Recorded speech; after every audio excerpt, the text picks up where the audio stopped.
નમસ્કાર, આપની સાથે હું કૃપા ઠક્કર. આપ જોઈ રહ્યા છો સંદેશ ન્યૂઝ. મહત્વપૂર્ણ સમાચાર કે જ્યાં સોશિયલ મીડિયામાં મૂકેલી પોસ્ટ અંગે નીતિન પટેલનું નિવેદન સામે આવ્યું છે. હું સોશિયલ મીડિયામાં અવારનવાર પોસ્ટ મૂકું છું. લોકો પોતાના વિચારો કોમેન્ટમાં રજૂ કરે છે. કેન્દ્રીય નેતૃત્વ દ્વારા નવી ટીમની રચના કરી અને જાહેર કરી છે તો ગુજરાતમાંથી 4 હોદ્દેદારોની નિમણૂક કરવામાં આવી છે. આ 4માંથી 3 હોદ્દેદારો એ મારા જાણીતા છે, મારા અંગત છે. જગદીશ પટેલ કે જેઓ મારા મિત્ર અને સહયોગી છે, વર્ષાબેન દોશી કે જેઓ મહેસાણાના પ્રભારી હતા અને વિધાનસભામાં મારી સાથે ધારાસભ્ય હતા, હેમાંગ જોશી એ પણ વડોદરાના સાંસદ છે જે મારા પરિચયમાં છે. રોહન ગુપ્તાને કેમ અભિનંદન ના આપ્યા તે અંગે નિવેદન. તો રોહન ગુપ્તાને હું આજ સેકન્ડ સુધી મળ્યો નથી, ઓળખતો નથી, જાણીતા નથી, એટલે પરિચિત લોકોને જ અભિનંદન પાઠવ્યા છે. ગુજરાતના 4 ભાજપના નેતાઓની નિમણૂક થઈ છે, એમાં 3ને આપણે અભિનંદન પાઠવ્યા છે, શુભેચ્છા પાઠવી છે. રોહન ગુપ્તાને નથી પાઠવી. શું કહેશો? જો હું સોશિયલ મીડિયા ઉપર અવારનવાર દરેક અગત્યના પ્રસંગોની પોસ્ટ મૂકું છું. પત્રકારો પણ એને ખૂબ મહત્ત્વ આપે છે અને ગુજરાતના લાખો યુવાનો, કાર્યકરો મારી વિવિધ પોસ્ટો દ્વારા મારી પ્રવૃત્તિની જાણકારી મેળવે છે અને જેમને યોગ્ય લાગે એ એમાં પોતાના વિચારો પણ કોમેન્ટમાં વ્યક્ત કરે છે.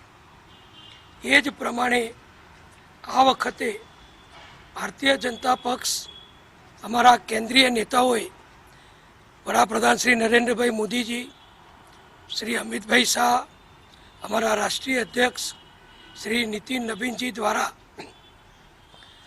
નવી ટીમની, સંગઠનની, કેન્દ્રની રચના કરી અને એને જાહેર કરી. સ્વાભાવિક રીતે એ દિવસે હું કડી હતો, મારે ત્યાં કાર્યક્રમ હતા, મંદિરમાં દર્શન કરવા માટે પણ ગયો હતો. એ વખતે સાંજે મને માહિતી મળી કે આ રીતે આ નવા હોદ્દેદારો રાષ્ટ્રીય કક્ષાએ નિમણૂક થઈ છે અને એમાં કડીમાંથી, માફ કરજો, એમાં ગુજરાતમાંથી 4 હોદ્દેદારોની નિમણૂક કરવામાં આવી છે. એટલે મેં તરત જ મીડિયા મારફતે આ બધાના નામ જાણ્યા અને આ 4માંથી 3 વ્યક્તિઓ, 3 હોદ્દેદારો જેમની વિવિધ હોદ્દા ઉપર કેન્દ્રીય નેતૃત્વએ નિમણૂક કરી છે એ મારા અંગત પરિચિત અને જાણીતા છે. શ્રી જગદીશભાઈ પટેલ, અમરાઈવાડીના પૂર્વ ધારાસભ્ય, જેમને ગઈકાલે જ ઉત્તર પ્રદેશના સહપ્રભારી બનાવવામાં આવ્યા છે.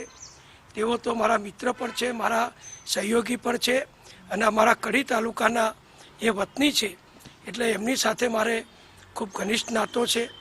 બીજા જે અમારા સુરેન્દ્રનગરના વર્ષાબેન દોશી, જેઓ મારા મહેસાણા જિલ્લાના પ્રભારી હતા, અત્યારે આણંદ જિલ્લાના પ્રભારી છે. ગઈ ટર્મમાં ગુજરાત સંગઠનમાં ઉપપ્રમુખ પણ હતા અને વિધાનસભામાં મારી સાથે એ સુરેન્દ્રનગરના ધારાસભ્ય તરીકે પણ કાર્યરત હતા.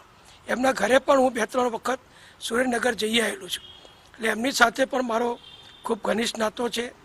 એવી જ રીતે હેમંતભાઈ, જે વડોદરાના સંસદ સભ્ય છે, જેમને યુવા મોરચાના રાષ્ટ્રીય પ્રમુખ તરીકે નિમણૂક કરવામાં આવી, તો મને આનંદ થયો કે 3 જાણીતા વ્યક્તિઓ એમની નિમણૂક થઈ છે. એટલે મેં મારા પરિચિત છે, જે મને મળતા જુલતા રહે છે, એમને મેં પોસ્ટ દ્વારા અભિનંદન આપ્યા. હવે જે પ્રશ્ન ઊભો કર્યો છે કેટલાક લોકોએ કે આ રોહન ગુપ્તાને કેમ તમે અભિનંદન ના આપ્યા, તો હું કહું કે રોહનભાઈ જોડે મારે આજ સુધી, આ મિનિટ સુધી કોઈ વ્યક્તિગત પરિચય નથી. તેઓ મને કદી મળ્યા નથી, હું પણ એમને કદી મળ્યો નથી. એટલે મારે એમને કોઈ પરિચય નહીં હોવાના કારણે નિર્દોષ ભાવથી મેં એમને અભિનંદન આપ્યા નથી.